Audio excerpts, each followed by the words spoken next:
The unsurpassed, penetrating, and perfect truth is seldom met with, even in 100,000 myriad kalpas. Now we can see and hear it, we can remember and accept it. I vow to make the Buddha's truth one with myself. Homage to the Buddha, homage to the Dharma, homage to the Sangha. So thank you all for coming on this warm summer morning. And my thanks to Reverend Master Mayon for asking me to offer the Dharma. And my thanks as always to Reverend Master Jiyu for the fact that I'm here at all. So thank you all. So I wanted to talk a little bit this morning about when we do the lecture verse, which we've just done, and we say, I vow to make the truth one with myself. So what does myself mean? And if we're working in Buddhism to not have a self, what is there to be one with? And I was thinking about the oneness and etc. And then I realized that it's a question of coming unstuck. And what brought that home to me was I found a nice little basket at the thrift store recently, the kind of little small basket you'd have on your desk for pencils and pens or note paper, and 25 cents. I thought I could afford that on a monk's wages. So I bought it, and then I got it back to the monastery, and I found that in the bottom of it there was this really dark brown sticky substance, about the 2 inches by an inch. And I thought, well, that's no problem. So I poured alcohol on it, and it didn't do anything. And I poured hydrogen peroxide on it, and that didn't do anything. And I poured acetone on it, and that didn't do anything. And I was about to go for the Goo Gone, but that was over in the laundry. And then I realized that right in front of me in the bathroom was a bottle of white vinegar. And I thought, I'll just try that. And if that doesn't work, I'll add some baking soda. So I let the white vinegar soak, and then I used a little cuticle thing, which I don't use anymore, to push and pull. And eventually it all came clear. And so there's this wonderful, pristine little basket, thanks to the white vinegar. And I thought, isn't that interesting? Because with all the things that are out there, it was the most mundane household item, easily accessible, that dissolved all this gooey mess. And it brought up for me an incident that happened to me at the Hermitage, and that actually brought me to this Dharma talk. So I'll, without describing it in all the gory details, but for those of you that are here in the hall, you may have noticed I have this interesting little brace on my hand. And if it had been 3 weeks ago, I would have had this wonderful, as some of you will remember, turquoise blue, flashy cast all the way from just below my knuckles up to the elbow. And previous to that, I had a cast past the elbow. And the reason was that I was at our wonderful Compassionate Friend Hermitage in Scott Valley, where you can feel like you're 40 miles from nowhere. And there was a power outage for the whole area, Callahan through Wairika. And I called Pacific Power. It's area-wide. It'll be after midnight. I said, okay. So I went to bed, taking 2 extra flashlights with me upstairs into the bedroom. But during the night, when I got up, did I think about picking up one of the flashlights? No, because you're so much in the habit of just getting out of bed, going to the loo, going back to bed. So I got up and I went to the loo and I went back, but I didn't go back to bed. There was this vacant space when I put out my hand, and the next thing I knew, I was on the floor somewhere in excruciating pain, in pitch darkness, and as one of our congregation members who's a physical therapist told me, what I had done was execute a wonderful foosh. It means fell on outstretched wrist. So you fall down like that, and you break both the ulna and the radial bone. Well, I've had hip fractures, and I've had hip replacements, and I've had shoulder fractures, and I've had ankle fractures. This was the most excruciating fracture, the most excruciating pain I've ever imagined. You're in the pitch dark, and I actually didn't know where I was. I couldn't move to tell whether the chair was on that side and the bed is over there. All I knew was that I was in pain and it was dark. Well, eventually what happened is I managed to get out of that position and up onto the bed. And I thought, do I call the Abbey now at whatever time it is? It's not life-threatening. No. So I spent the night going back and forth. I now realize between fear and desire. It was the fear of what has happened. And I knew a little bit about anatomy, so I was pretty certain I knew that, but I didn't know what else was going to happen. There was this great amorphous fear, and combined with that was the desire to go back in time and not have it happen. And I knew that wasn't going to happen. I knew that was a foolish desire, but it kept coming up. Why didn't I pick up a flashlight? Why didn't I do this? Why didn't I do that? And I thought, this is not the first time in my life that I've had the thought, why didn't I do that? Or why did I do that? So it occurred to me that the fear and the desire were not new. They were just kind of embedded there. And that was all the self was for that period of time. And eventually, during that night, every once in a while, for little brief moments of time, there would be complete ease and calm. And I thought, how is that possible? How is that possible? Because the minute that I moved, the wrist said, oh no, don't do that. And I realized that some of it is that after years and years of practice, even if we don't sense it with our mind and our brain, our body and our heart, our Buddha nature accepts the fact that this is the way it is. This is what's happening in the moment. And there's this wonderful, complete acceptance. Part of it probably helped by I didn't have any other choice. And there you are. And you just simply accept whatever's happening to you. And once I realized that was the only option open, then I could extend some sympathy towards this poor, elderly and now broken wrist and forearm that was in a lot of pain. And I found myself as much as possible saying to my arm and my wrist that I was sorry that I had done that. I was sorry it happened. I would do what I could. I would take care of it. And I think all of that kind of allowed the fear and the desire to float away. And on the practical side of it, the next morning I called the Abbey, and a kind monk came out and spent the whole day, collected me up, went to the Fairchild ER in Wairika, met very, very kind and competent doctors and nurses who did a closed reduction and put on a big cast, and went back to the Hermitage. And I kept saying, I'll be fine. And the monk said, maybe you should come back to the Abbey. And I thought later, isn't it funny how the self just says, oh no, we're fine. I mean, we can't cook or open doors by ourselves or whatever, but we'll be okay out in, the wilderness. But I got convinced to come back, and so I did, and obviously all the monks took very, very good care of me. Well, that was June 18th when that happened, so it's been about 8 weeks ago.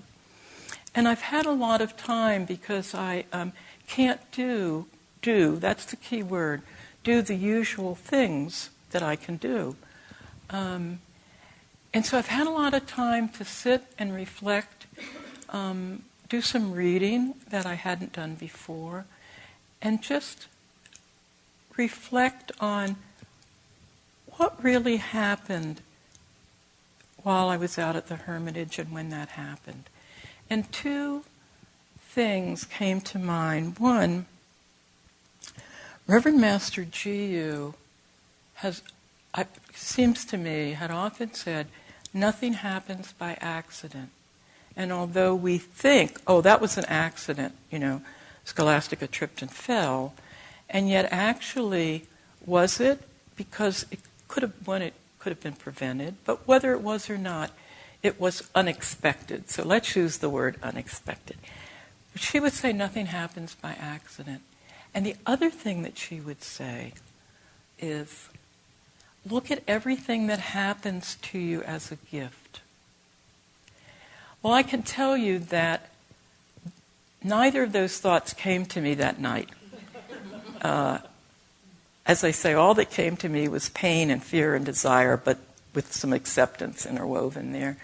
But when I looked back on it during the last 8 weeks, I thought, what can I learn from this? What is there in this experience? What's the gift in this experience that's being given to me? And some of the things, of course, that came up, as any of you that have had injuries or illnesses know, is not only acceptance, this is the way it is, and I can't get my watch off with my other hand, which I can do now, but I found I could do it with my left great toe if I could flex my knee enough, so that was helpful. I also found I couldn't floss my teeth. Try flossing your teeth with one hand, and, so a monk got me these wonderful little plackers. So you have to accept your situation and recognize that I can't do everything I'm accustomed to do or everything I want to do, but I can accept the help of other people. I can be creative. They talk about thinking out of the box. Okay, I'll think out of the box. How can I get dressed? How can I get my robe on? And yet, if you're willing to just sit and say, what is good to do here? The answer will come. Maybe you can do it yourself in a different way. Maybe you have to ask for help, and you have to be willing to have someone else do something for you. So that went on for a while. I still can't floss my teeth, but I can get dressed. So things are improving and coming along. And I realized as part of that being able to do, was not the reason that I'm here in this monastery. It wasn't the reason I'm a monk. It was being, not doing. And when you're involuntarily having to sit and contemplate and reflect a lot, that is easier to accept because there are things you can't do, and doing takes a lesser place. What also came up was the need for patience. Patience. I've always been impressed that the Buddha said patience is the highest virtue. I never thought of myself as virtuous, but I did exercise a lot of patience, and I have learned a lot about patience. And one of the things that came up for me was, if I can't do and I'm being, then what is it that I'm taking refuge in? Because part, I think, of what both as monks and as people living in the world, are the self, the identity, has to do with doing, right? That's who we are, what we do. Well, when you can't do, that kind of blows it, it just kind of fades off into the distance. And I thought, well, I can't take refuge in typing quick emails because I can't type anymore. I can sort of type with one finger. It's very arduous. And I went through all this list of the things that I'm accustomed to taking refuge in to say that, I'm a good monk, I'm a good person, etc., etc., etc. And then, you all will think, gosh, how long is it going to take her to figure this out? And then I thought, but what about our three refuges? What about Buddha, Dharma, and Sangha? And I was sitting there and I was thinking about all the different ways. I started writing them down. For instance, at the end of the verse, we said homage to the Buddha, homage to the Dharma, homage to the Sangha. How many ways can you say that? I give homage to the Buddha. I give homage to the Dharma. I give homage to the Sangha. That's nice. I offer homage to the Buddha, homage to the Dharma, homage to the Sangha. And I went through that. And then I got to my refuge is the Buddha. My refuge is the Dharma. My refuge is the Sangha. And I thought, well, granted there isn't any my, because there isn't any self, but you have to start somewhere, and all we have are words. If Buddha, Dharma, and Sangha are my true refuge, how can I really take refuge in them? Here I am, what can I do? And then what came up for me is, well, there are the three pure precepts, aren't there? There is the cease from evil, do only good, and do good for others. And I remember that Reverend Master Jiyu, something else that she had said very long ago, I remember this from being a layperson. That's been a while ago. That's been 27, 28, 29 years ago. And she said that all of the precepts, and I don't know that these are her exact words, but that all of the precepts kind of telescope into the three pure precepts. And I didn't understand that because certainly then I thought, I don't do evil. What is the cease from evil business? And even now, I think about evil and I think about bombings and terrorist attacks and domestic violence and all the other things that we read about and hear about. I'm not doing any of that, so where am I with that precept? And then I thought, as some of us ex-grad students do, you go to your dictionary and you look up what the word means. Well, here's some interesting things about evil. Morally bad or wrong, harmful or injurious, something that is misfortune, destruction, or suffering. And I thought, aha, suffering. There's a word I'm familiar with. I'm a good Buddhist. I know that word, suffering. That's the key word for evil. And when I sat and thought about it and contemplated it, I thought, really, evil is something that causes karma. Something that causes, quote, bad karma. And I use that word, a little hesitantly with quotes around it. So that if I expand my definition of evil to include something that's harmful or injurious, something that causes suffering, then I can look at every single moment in my daily life and say, what evil am I committing right now? What have I said to someone that's hurtful? What have I said to someone that may stick with them for a long time because it was critical and it touched a little sore point for them? And I think the reverse side of that is, if I want to cease from evil, then I have to do good. And that's the second pure precept, do only good. And so, what does that mean? Well, when I lived in the world, it meant doing charitable acts and participating in social justice issues and all those other good, in quotes, things. And yet, I remembered that Reverend Master Jiyu had a definition of good that was different than mine. And I want to read you a couple of paragraphs from the Kyoju Kaiman, because she talks at length in here about the three pure precepts, as she does about all the other precepts. So let me see if I can find this.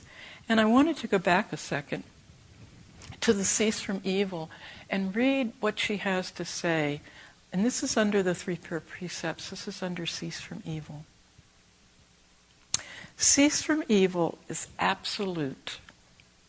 In thought, in word, in deed, in body, in spirit, all are bound by the law of karma. Do not doubt this. You will pay for everything you do if you do not cut the roots now and live by fully digested perceptual truth. Do not worry about the karma of others. Each person his karma makes, his or her makes. Each man and woman his or her karma makes, we'll put it that way. And and this is the copy of the Kyoju Kaimen that still has Louise Hicks written in it, and then I crossed that out and I put Ho and Scholastica. So I've had this for a long, long time. And again, when I first read that, I thought, okay, so it's absolute and I don't commit evil. But I read it today, and it has a whole different meaning for me. As does do only good. And this is what she has to say about that. And she talks about asking, that we have to be willing to ask, what is good, in quotes, to do here? And that's what I found myself doing out there when I finally got up off of the floor and got into the bed, and I thought, okay, so I know I can move, and what's good to do here? And I was asking, both on a practical sense, should I call the Abbey? Should I go downstairs, try to call 911? What should I do? But also, what's good for me as a monk to do here? How can I look at this?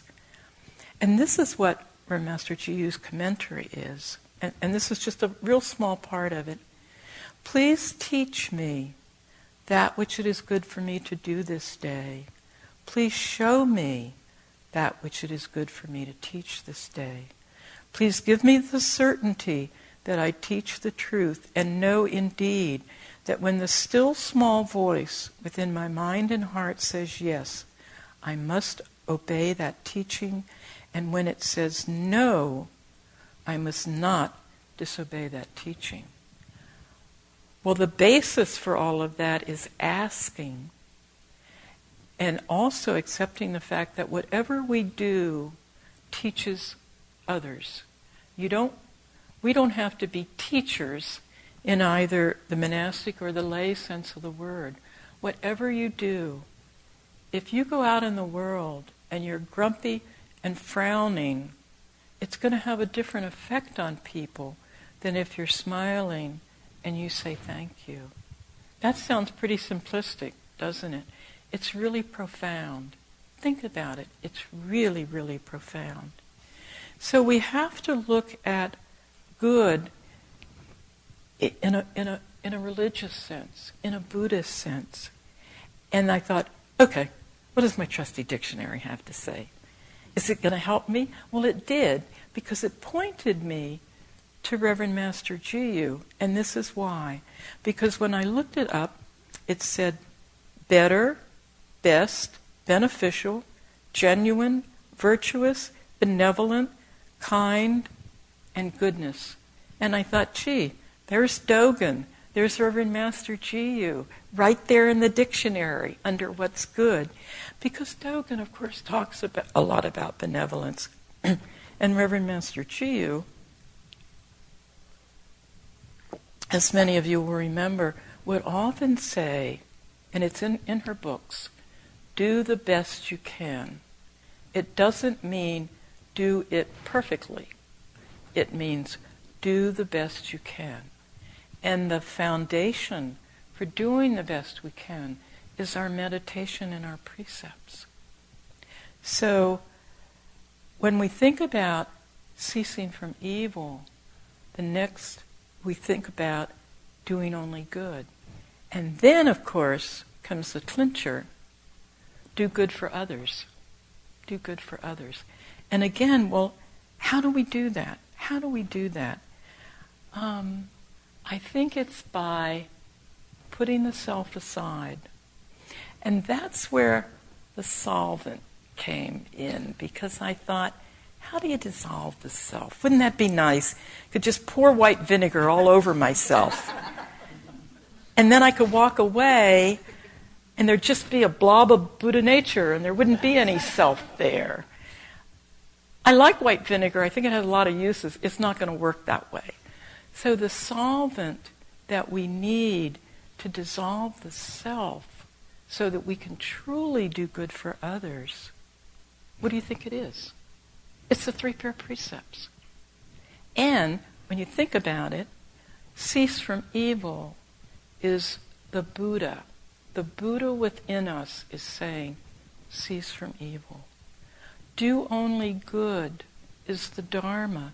That's the teaching of all the Dharma, the trees and the rocks and the fences and the scriptures and the Dharma talks and everything else, is do only good.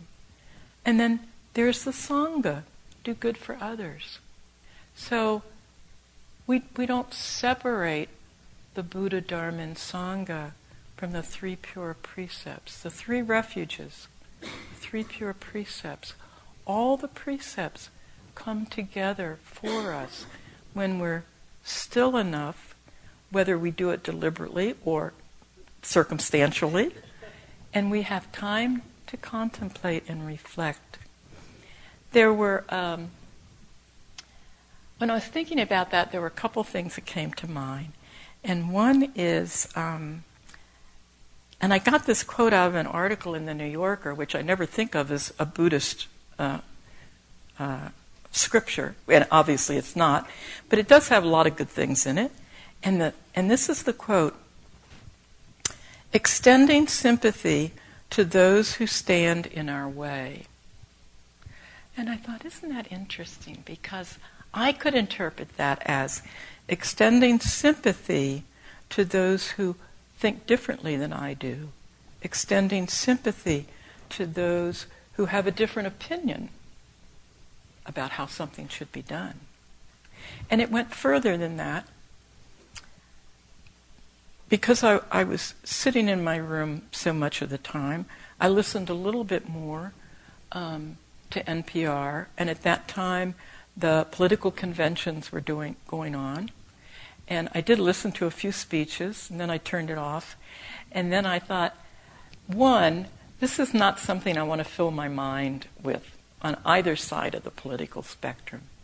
But I also realized that sitting there, I was forming these critical opinions about various people that were at the convention. And I thought, I don't want to do that. And I thought, how can I not do that? How can I not? The brain just does it. I mean, I was a political being before I came here, you know. And then it occurred to me, I could transfer merit to that person, and I could offer my sincere concern that they would be well and that what they would do would truly benefit others.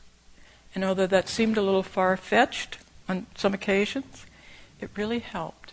It really helped me to dissolve that difference between what it appeared that person was thinking and saying and what I would think and say, which didn't make any difference at all. I wasn't there.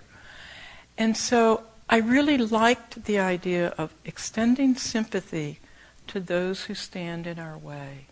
And I thought that's a wonderful way to look at doing good for others. The other thing that came up for me is that we look at doing good with whatever we have, whatever is there for us to use. Now, in the Kyoju Kaimen, we're talking about doing good for others. Reverend Master Jiyu says, I must think carefully of my every act. I may not cause another to make a mistake in Buddhism. For by so doing, we rescue both ourselves and others.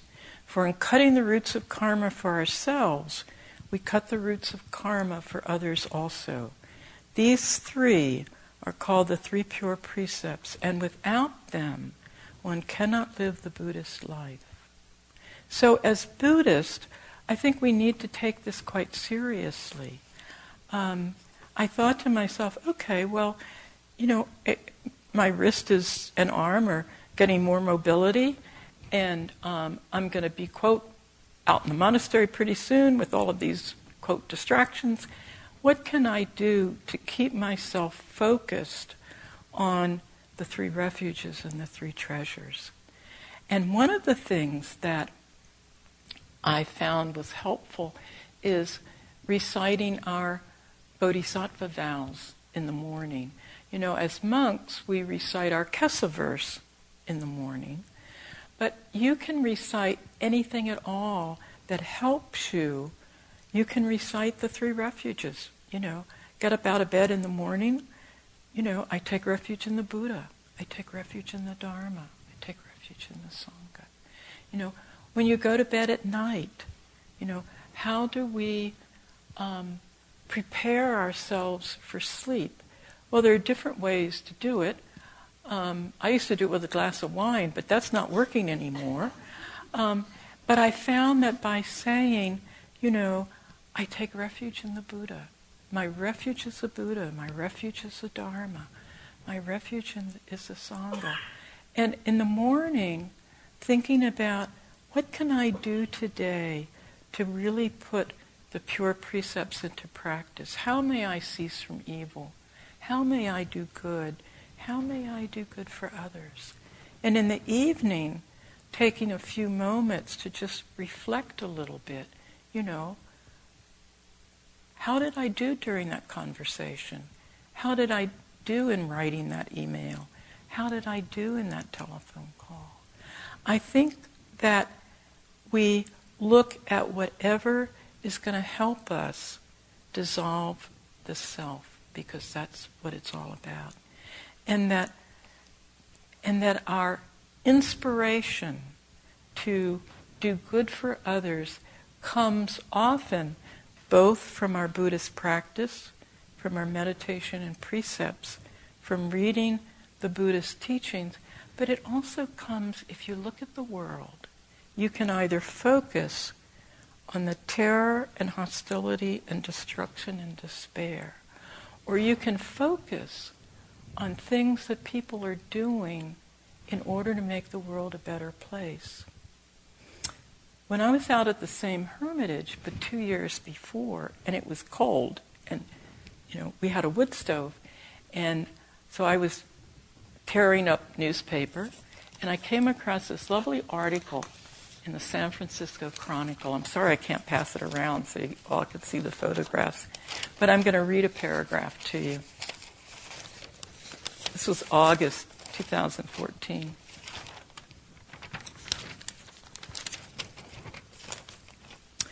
In one of the noisiest, windiest stretches of concrete in San Francisco, a young man with a big red heart in his hand has been dancing joyously twice a week for more than a year just to make people happy. It works. And if anyone could use a little cheering up, it's this guy's audience.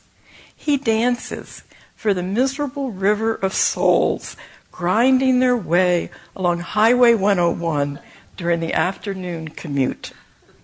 Every Thursday and Friday from 3 to about 6 p.m., all drivers have to do is gaze up as they pass under the pedestrian bridge that crosses the freeway at 18th Street. And there they will see Javon Hatfield prancing, spinning, and beaming as he taps out spiffy steps and waves his 2-foot-wide foam heart in the air. The effect on the noisy mess below is electric. Within 10 seconds after, and don't forget, people are creeping along at a very, very slow pace.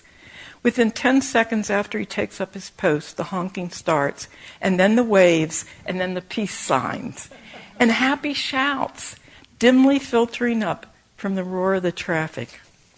And when he was asked, it's a long article, he's 22 years old, he works as a youth counselor at a group home in the south end of town, and And so on those 2 days, he takes a bus, he goes to this freeway overpass and dances. And he said, "It's such a great energy you get from all the people, such a good vibe," he said between dance sets, the bridge's ever-present stiff breeze rustling his neatly trimmed small afro. "This is something so simple, but it can do so much to make someone's day. It makes my day." So think about what's happened to you when you're able to dissolve that self, when you're able to really offer generosity and kindness. Doesn't it make you feel good? It makes other people feel good. I think it makes us feel good. And I'm going to close with another quote, which a good friend sent me.